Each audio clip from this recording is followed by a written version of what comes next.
All right, so Vols Nation, man, listen, we're gonna have to hold on our cigars just for a little bit longer, man.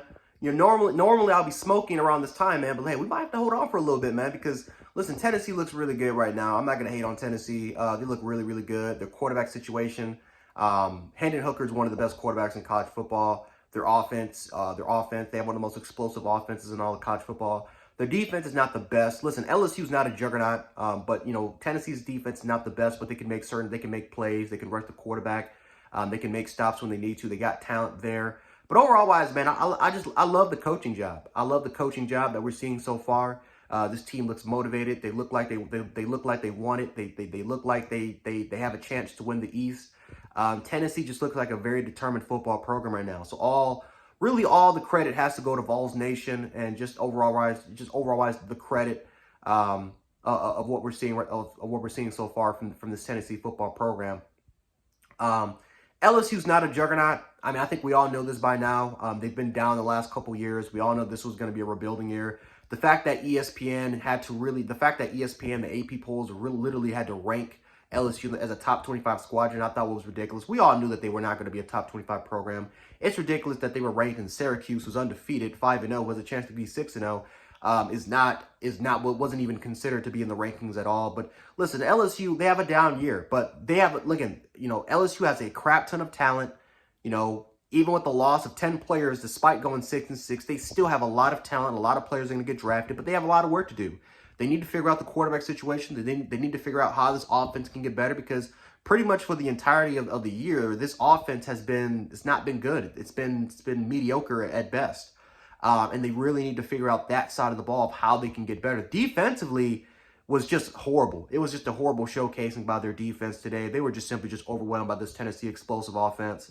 But LSU has a lot of work to do, but they're 4-2. A lot of LSU fans will simply tell you that they did not expect to compete for a national championship, make the playoffs, go to a New Year's Six bowl game. I mean, these guys. I mean, LSU fans had pretty much low expectations. They expect 8 wins, maybe 9 wins at best. But if LSU goes 7-5, is it going to hurt the LSU football program? Absolutely not, because this is a rebuilding program.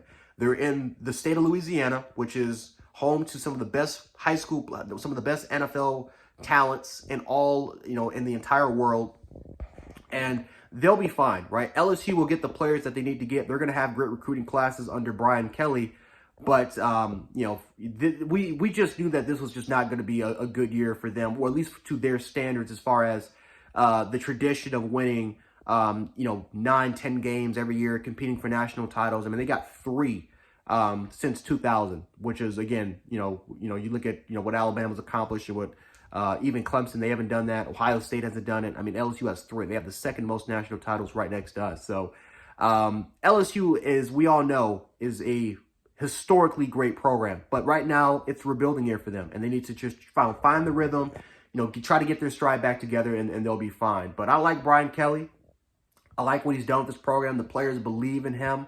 And I feel like that's the most important thing, right? Is, for the most part, getting players to believe in the program, getting players to believe in the process long-term wise, because that is what that's what's going to get a lot of teams. And that's honestly what got Brian Kelly and Notre Dame as far as it did for that long stretch. So we'll see what happens with them. But Tennessee, man, again, Josh Heupel, Hendon Hooker, these guys are doing a phenomenal job. Brew McCoy, shout out to Brew McCoy, man, because he's had it rough, man. Brew McCoy has pretty much had it rough the last 4 years of his college career, and now the fact that he can potentially end up as a NFL draft pick, I think that's a really, really good story, especially when he kept bouncing from program to program, just trying to find a home. Looks like he finally feels comfortable here. And the funny part is, I don't think Cedric Tillman, he didn't even play today, I believe. I don't think he even played. So imagine getting him back. I mean, this Tennessee offense is going to look that much more explosive, man. But if Alabama can do their job and win against A&M, that's going to be a prime time game. That's going to be another. I don't think that could be a 3:30. That could be a 2:30 game.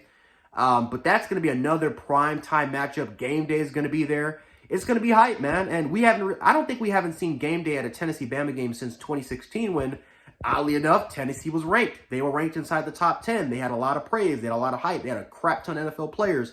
And then Bama shut them. And then Bama pretty much destroyed them. But still, the direction of where this program is headed right now, I think, is up. It's right so far. I'm not going to overreact and say that this was, oh my God, Tennessee is going to be a juggernaut now, because this was LSU. We all knew LSU was not that good of an opponent. But give credit where credit is due. Tennessee did their job. They went out there. They dominated. They played like a top 10 squadron. And I feel like that's the most important thing about it. So anyway, guys, that's all I got for you guys, at least right now in this moment. Congratulations to Vols Nation. And LSU fans, I mean, we all know you guys were building, but you guys will get it together. But anyway, guys, I'll catch you later. Peace.